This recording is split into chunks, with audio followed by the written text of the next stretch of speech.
पहले हम पढ़ेंगे गेट का पहला नियम। बहुत ध्यान से पढ़िएगा।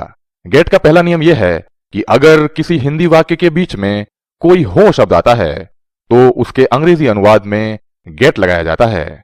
फिर से देखिए, अगर किसी हिंदी वाक्य के बीच में कोई हो शब्द आता है, कौन सा शब्द? हो शब्द, तो उसके अंग्रेजी अनुवाद में गेट लगाया जाता है। क्या लगाया जाता है? गेट। लेकिन अगर किसी हिंदी वाक्य के बीच में कोई हो शब्द आता है तब, यानी हो शब्द हिंदी वाक्य के बीच में ही आना चाहिए, तभी आप गेट लगा सकते हैं। आइए कुछ एग्जांपल्स देखते हैं, कुछ वाक्य देखते हैं जिससे आपको यह नियम और अच्छी तरह से समझ में आएगा। एक वाक्य लेते हैं, तुम कल कहां जाओगे। ध्यान से देखिए, क्या इस हिंदी वाक्य के बीच में कहीं कोई हो शब्द आया है? नहीं आया है। तो जब इसकी अंग्रेजी बनाई जाएगी तो क्या गेट लगाया जाएगा? नहीं लगाया जाएगा। एक और वाक्य लेते हैं, तुम कहां जा रहे हो। ध्यान से देखिए, क्या इस हिंदी वाक्य के बीच में कहीं कोई हो शब्द आया है? हां, हो शब्द आया तो है, लेकिन अंत में आया है, बीच में नहीं आया, और हम तो सिर्फ बीच वाले हो शब्द के लिए ही गेट लगा सकते हैं। तो जब इसकी अंग्रेजी बनाई जाएगी तो गेट नहीं लगाया जाएगा।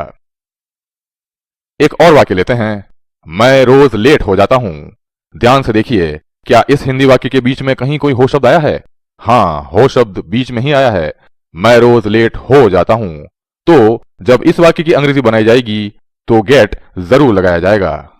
और आप अगर ये कहें, चाय ठंडी हो जाएगी, आप ये वाक्य बहुत बार सुनते रहते होंगे या कहते भी होंगे, चाय ठंडी हो जाएगी। क्या इस हिंदी वाक्य के बीच में कहीं कोई हो शब्द आया है? हां, इस हिंदी वाक्य के बीच में एक हो शब्द आया है। तो जब इस वाक्य की अंग्रेजी बनाई जाएगी तो गेट जरूर लगाया जाएगा। तो ये था गेट का पहला नियम कि अगर किसी हिंदी वाक्य के बीच में कोई हो शब्द आता है तो जब उसकी अंग्रेजी बनाई जाती है तो गेट जरूर लगाया जाता है। और अब हमें सीखना है गेट का दूसरा नियम। बहुत ध्यान से सुनिए। गेट का दूसरा नियम आपके होश उड़ा देगा, लेकिन इसे सीखने से पहले सिर्फ 2 मिनट के लिए 5 बेसिक जानकारियां पढ़नी बहुत ही जरूरी हैं।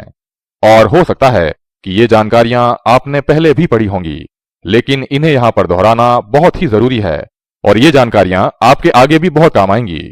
तो आइए शुरू करते हैं। आपकी पहली जानकारी है अंग्रेजी वाक्य के भाग। अंग्रेजी भाषा में एक साधारण वाक्य को 3 भागों में बांटा जा सकता है। फिर से देखिए, अंग्रेजी भाषा में एक साधारण वाक्य को 3 भागों में बांटा जा सकता है। आइए देखते हैं ये 3 भाग कौन कौन से हैं। पहला भाग है सब्जेक्ट यानी कर्ता। यह क्या होता है? किसी काम को करने वाला, यानी वह जो किसी वाक्य में किसी काम को करता है, वो काम को करने वाला सब्जेक्ट यानी कर्ता कहलाता है। दूसरा भाग है वर्ब यानी क्रिया। यह क्या होती है? आइए देखते हैं। वर्ब होती है सब्जेक्ट द्वारा किया गया काम, यानी वाक्य में सब्जेक्ट यानी कर्ता द्वारा जो भी काम किया जाएगा वो वर्ब यानी क्रिया कहलाएगी। और तीसरा भाग होता है ऑब्जेक्ट यानी उद्देश्य। यह क्या होता है? सब्जेक्ट और वर्ब के अलावा वाक्य में बाकी बचा हुआ भाग, यानी सब्जेक्ट और वर्ब के अलावा, यानी सब्जेक्ट और वर्ब को छोड़कर वाक्य में जो कुछ भी बाकी बच जाएगा वो बाकी बचा हुआ भाग ऑब्जेक्ट यानी उद्देश्य कहलाएगा। जैसे मैं अगर कहूं राम प्लेस क्रिकेट, यानी राम क्रिकेट खेलता है, तो यहां पर इस वाक्य में राम सब्जेक्ट यानी कर्ता है, प्लेस वर्ब यानी क्रिया है, और क्रिकेट ऑब्जेक्ट यानी उद्देश्य है। तो ये थी आपकी पहली जानकारी। आपकी दूसरी जानकारी है वर्ब यानी क्रिया के प्रकार। अंग्रेजी भाषा में वर्ब्स 2 प्रकार की होती हैं, मेन वर्ब यानी मुख्य क्रिया और हेल्पिंग वर्ब यानी सहायक क्रिया। मेन वर्ब जैसे go, come, sit, eat, drink, play आदि, और हेल्पिंग वर्ब जैसे is, are, am, was, were, will, can आदि। तो ये थी आपकी दूसरी जानकारी। आपकी तीसरी जानकारी है मेन वर्ब की फॉर्म्स यानी मुख्य क्रिया के रूप। आप बचपन से ही पढ़ते आए हैं कि मेन वर्ब की 3 फॉर्म्स होती हैं, लेकिन यह गलत है। हर मेन वर्ब की 5 फॉर्म्स होती हैं, जिनको अंग्रेजी के वी अक्षर से दर्शाया जाता है, और इस वी के बगल में उसकी फॉर्म लिखी होती है जो 1 से 5 तक हो सकती है। जैसे V1 यानी मेन वर्ब की पहली फॉर्म, V2 यानी मेन वर्ब की दूसरी फॉर्म, V3 यानी मेन वर्ब की तीसरी फॉर्म, V4 यानी मेन वर्ब की चौथी फॉर्म, और V5 यानी मेन वर्ब की 5वीं फॉर्म। आइए एक एग्जांपल लेते हैं प्ले का। प्ले एक मेन वर्ब है जिसकी पहली फॉर्म होती है प्ले, दूसरी फॉर्म होती है प्लेड। तीसरी फॉर्म भी प्लेड ही होती है। चौथी फॉर्म में आप ध्यान दीजिएगा, अंत में आईएनजी फॉर्म लगाई जाती है, तो प्ले की चौथी फॉर्म बनेगी प्लेइंग। और पांचवी फॉर्म में आप ध्यान दीजिएगा, पहले टू शब्द लगाया जाता है, तो प्ले की पांचवी फॉर्म बनेगी टू प्ले, यानी खेलना। आपको याद होगा ना नीने का नियम कि अगर किसी भी क्रिया के अंत में ना, नी या ने शब्द आते हैं तो उसके अंग्रेजी अनुवाद में उस क्रिया के पहले टू लगाया जाता है। तो ध्यान से देखिए, प्ले के पहले टू लगाया गया, जिसकी हिंदी बनी खेलना। तो खेलना को अंग्रेजी में क्या कहेंगे? खेलना को अंग्रेजी में कहेंगे टू प्ले। तो ये थी आपकी तीसरी जानकारी। और आपकी चौथी जानकारी है अंग्रेजी वाक्य के सूत्र। ध्यान दीजिए, अंग्रेजी भाषा में वाक्य बनाने के लिए कुछ सूत्र होते हैं और इन सूत्रों में होते हैं subject, main verb, helping verb और ऑब्जेक्ट। सब्जेक्ट को इन सूत्रों में SUB से दर्शाया जाता है, मेन वर्ब को इन सूत्रों में V से दर्शाया जाता है और ऑब्जेक्ट को इन सूत्रों में OBJ से दर्शाया जाता है। जैसे आइए एक सूत्र लेते हैं। सूत्र लेते हैं subject plus V1 plus object.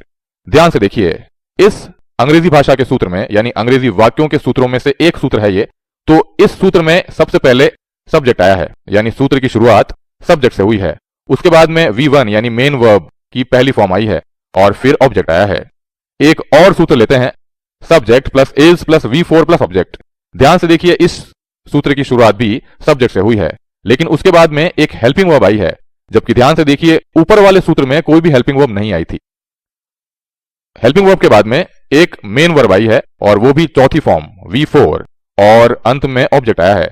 तो अंग्रेजी भाषा में वाक्य बनाने के लिए कुछ सूत्र होते हैं। तो ये थी आपकी चौथी जानकारी। और आपकी पांचवी यानी आपकी आखिरी जानकारी है गेट की 5 फॉर्म्स।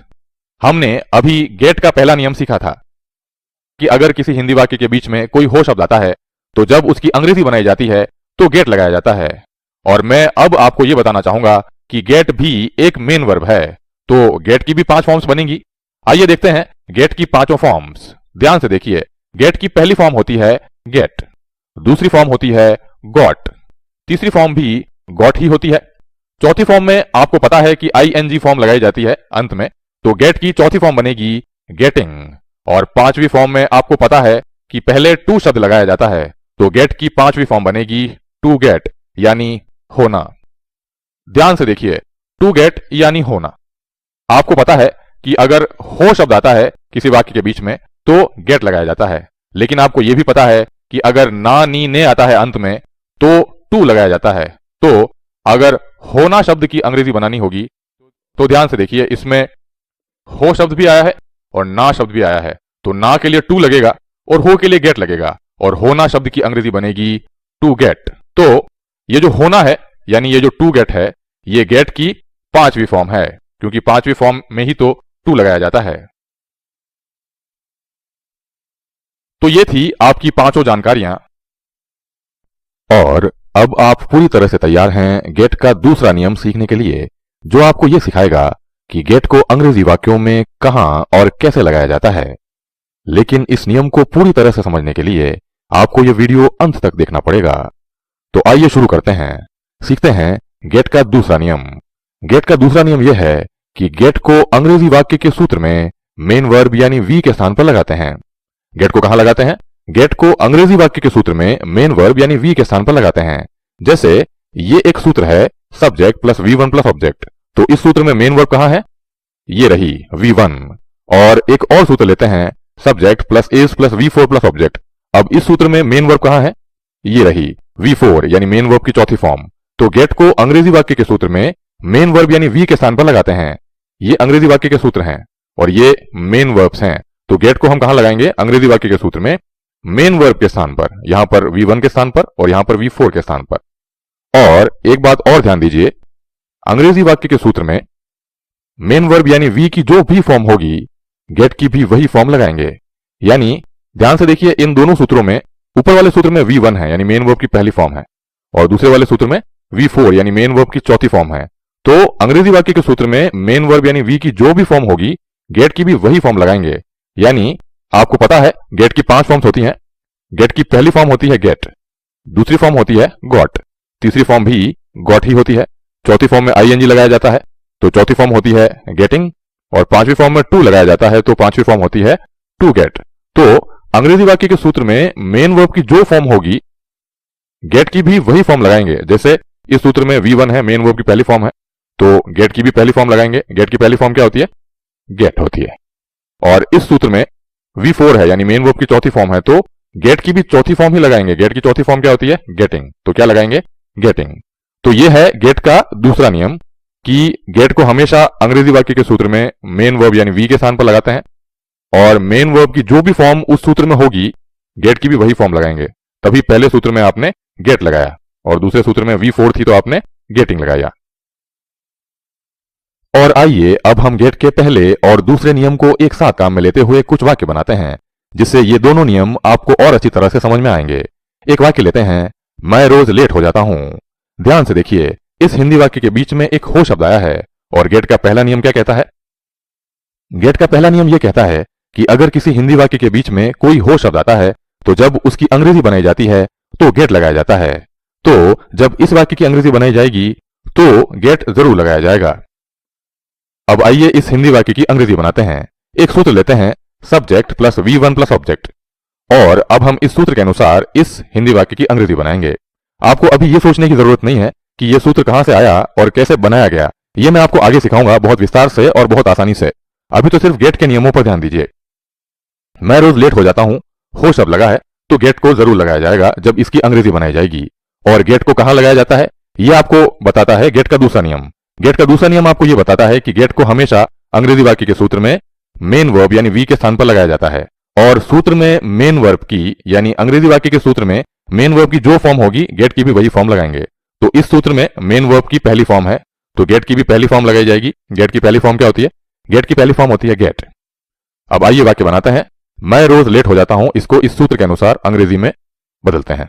मैं रोज लेट हो जाता हूं, मैं यानी आई, गेट को लगाना है मेन वर्ब के स्थान पर और पहली फॉर्म लगानी है क्योंकि सूत्र में पहली फॉर्म है। गेट की पहली फॉर्म होती है गेट। मैं रोज क्या हो जाता हूं? लेट। रोज यानी डेली। मैं रोज लेट हो जाता हूं, I get late daily. Get क्यों लगाया गया? क्योंकि हिंदी वाक्य के बीच में हो शब्द आया था। और गेट ही क्यों लगाया गया? पहली फॉर्म क्यों लगाएगी? क्योंकि सूत्र में मेन वर्ब की पहली फॉर्म थी। एक और वाक्य लेते हैं, वह आज उदास हो गया। ध्यान से देखिए, इस हिंदी वाक्य के बीच में भी एक हो शब्द आया है तो जब इसकी अंग्रेजी बनाई जाएगी तो गेट जरूर लगाया जाएगा। अब आइए इसकी अंग्रेजी बनाते हैं। एक सूत्र लेते हैं, subject plus V2 plus object. V2 यानी मेन वर्ब की दूसरी फॉर्म। आपको अभी यह सोचने की जरूरत भी नहीं है कि यह सूत्र कहां से आया है और कैसे बनाया गया। यह मैं आपको आगे सिखाऊंगा बहुत विस्तार से। बहुत आसान है ये, लेकिन सीखेंगे हम आगे। अभी तो सिर्फ गेट के नियमों पर ध्यान दीजिए। वह आज उदास हो गया, हो शब्द लगा है, गेट को लगाना है, और गेट को कहां लगाते हैं? अंग्रेजी वाक्य के सूत्र में मेन वर्ब के स्थान पर। यहां पे मेन वर्ब की दूसरी फॉर्म है तो गेट की भी दूसरी फॉर्म लगाएंगे। क्या होती है गेट की दूसरी फॉर्म? गॉट। वह आज उदास हो गया, वह यानी ही, गेट की दूसरी फॉर्म गॉट। उदास को अंग्रेजी में कहते हैं अपसेट। आज यानी टुडे। वह आज उदास हो गया, ही गॉट अपसेट टुडे। आइए एक और वाक्य लेते हैं, मैं ठीक हो चुका हूं। हो शब्द लगा है बीच में, गेट जरूर लगेगा। सूत्र है इस वाक्य का। एक सूत्र लेते हैं, देखिए, subject plus have plus V3 plus object, और अब इस सूत्र के अनुसार इस हिंदी वाक्य की अंग्रेजी बनाते हैं। हो शब्द लगा है, गेट लगाएंगे। गेट को कहां लगाते हैं? मेन वर्ब के स्थान पर। यहां पर तीसरी फॉर्म है तो गेट की भी तीसरी फॉर्म लगेगी, गॉट। मैं ठीक हो चुका हूं, मैं यानी आई हैव, गेट की तीसरी फॉर्म गॉट। क्या हो चुका हूं? ठीक। ठीक को अंग्रेजी में कहते हैं वेल। मैं ठीक हो चुका हूं, आई हैव गॉट वेल। एक और वाक्य लेते हैं, चाय ठंडी हो रही है। यह वाक्य आप बहुत बार सुनते होंगे, चाय ठंडी हो रही है। और अब आइए इस हिंदी वाक्य की अंग्रेजी बनाते हैं। एक सूत्र लेते हैं, subject plus is plus V4 plus object. V4 यानी मेन वर्ब की चौथी फॉर्म। गेट को कहां लगाना है? गेट को लगाना है V4 के स्थान पर। मेन वर्ब के स्थान पर लगाते हैं गेट को, और चौथी फॉर्म है इस सूत्र में तो गेट की भी चौथी फॉर्म लगेगी। गेट की चौथी फॉर्म होती है गेटिंग। चाय ठंडी हो रही है, चाय यानी टी, इज, गेट की चौथी फॉर्म गेटिंग, ठंडी यानी कोल्ड। चाय ठंडी हो रही है, टी इज गेटिंग कोल्ड। तो अभी हमने गेट की पहली, दूसरी, तीसरी और चौथी फॉर्म को काम में लेते हुए कुछ वाक्य बनाए, और अब हम गेट की पांचवी फॉर्म यानी टू गेट को काम में लेते हुए एक वाक्य बनाते हैं। टू गेट को हिंदी में कहते हैं होना। ध्यान से देखिए, ना लगा है तो टू तो जरूर लगेगा, और हो शब्द लगता है तो गेट जरूर लगता है, तो होना को अंग्रेजी में क्या कहते हैं? To get. या फिर हम यूं कहें कि टू गेट को हिंदी में क्या कहते हैं? होना। और ये गेट की 5वीं फॉर्म है, टू गेट। अब आइए एक वाक्य लेते हैं। मुझे तैयार होना है। ध्यान से देखिए, इस हिंदी वाक्य के बीच में एक हो शब्द आया है, तो गेट जरूर लगेगा जब इसकी अंग्रेजी बनाई जाएगी। लेकिन ध्यान से देखिए, हो शब्द के बाद में ना शब्द भी लगा है, और ना नीने के लिए तो अंग्रेजी में टू लगाते हैं, और हो ना के लिए अंग्रेजी में क्या लगाएंगे? To get. मुझे तैयार होना है। सूत्र देखिए, subject plus have plus V5 plus object. V5 यानी मेन वर्ब की 5वीं फॉर्म, जिसमें टू लगाया जाता है। और अब हम इस हिंदी वाक्य को इस सूत्र के अनुसार अंग्रेजी में बदलेंगे। मुझे तैयार होना है, मुझे यानी आई, हैव, हो ना लगा है तो टू लगेगा, और हो लगा है तो गेट लगेगा। 5वीं फॉर्म ही तो लगानी है। 5वीं फॉर्म है गेट की, टू गेट। मुझे तैयार होना है, आई हैव टू गेट, तैयार यानी रेडी।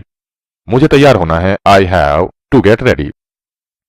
तो ये थे गेट के पहले और दूसरे नियम के आधार पर बनाए गए वाक्य। गेट का पहला नियम और दूसरा नियम एक साथ काम में लेते हुए हमने कुछ वाक्य बनाए।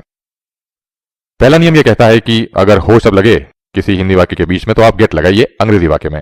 और गेट का दूसरा नियम यह कहता है कि अंग्रेजी वाक्य के सूत्र में जो भी फॉर्म हो मेन वर्ब की, गेट की भी वही फॉर्म लगाइए। तो यहां पर 5वीं फॉर्म थी तो आपने टू गेट लगाया, और आपने अभी जो कुछ वाक्य बनाए पहले, उसमें आपने गेट की पहली, दूसरी, तीसरी और चौथी फॉर्म को भी लगाया था।